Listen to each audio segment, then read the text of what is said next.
What's up, people? It's Man That's Cooking. In this video, we're going to show you how to make pellet smoked swordfish. Oh yeah, look at that. Looking good. Alright, so we're starting out by spreading on some olive oil. And that's going to act as a non-stick agent and a binder for our seasonings. So we're starting out with AP rub from Killer Hogs. And that's a salt, pepper, garlic seasoning. And next we're going to use Tuscan steak from Cattleman's grill. So man here likes to season his swordfish like he would a beef steak. And hey, you might like that too. So if you don't know what to put on a swordfish and you know what you like on steak, give that a try. Alright, so we flip the fish over and we season the other side. This swordfish steak is big enough to serve 2 people, unless you're one person with the appetite of 2 people. Alright, it's time to put some pellets into the hopper, and we're going to use competition blend with a little mix of pecan. And you want to smoke anywhere from 175 to 190 Fahrenheit. Now if you have temperature probes, you're going to want to insert one through the sidewall and into the center of a half of the fish.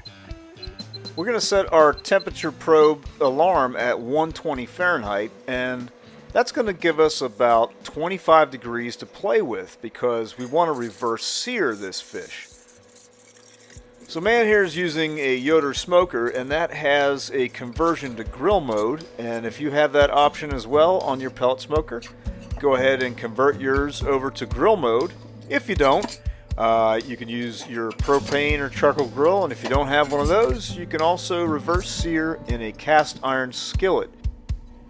Just sear it for about 1 to 2 minutes per side, then drop it into something hot like a 400 degree oven for a few minutes to bring it up to 145 Fahrenheit. Time to sear. We're going to set the temperature to 450 degrees Fahrenheit. This is the tough part about owning a pellet smoker. Just pushing the button. Yeah, hard work. Once your smoker reaches temp, go ahead and spray down the grill grates with your friend Pam. That's pretty much a requirement for anything with fish on a grill. So we're going to let this cook with the lid open for 5 minutes. Food porn flyover.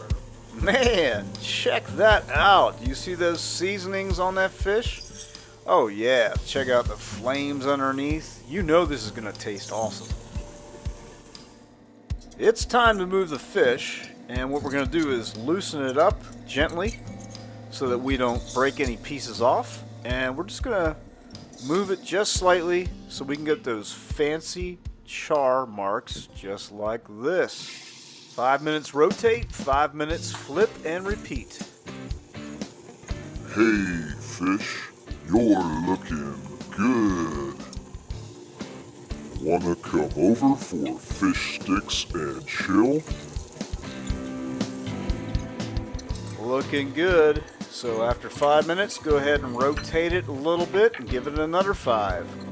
Temperature check. So you want to hit 145 degrees Fahrenheit. You might want to come in a little bit under and allow for some carryover cooking. And take a look at that. I know that's making you hungry.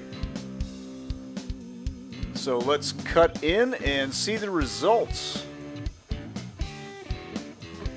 Super juicy. Look at how moist that fish is. That's one of the best parts about swordfish. Look at the texture of this fish. It's not all flaky like other fish, so it doesn't fall apart as easily on the grill as some other fish do. It's pricey, but it can help build your confidence if you're new to grilling fish. Just some ideas of what you can do. We got some asparagus, we got some couscous, and the swordfish. So hey, we hope you liked this video. Check us out at manthat'scooking.com. Click like, click subscribe, and if you got anything to tell us, give us some feedback in the comments section. Thanks for watching.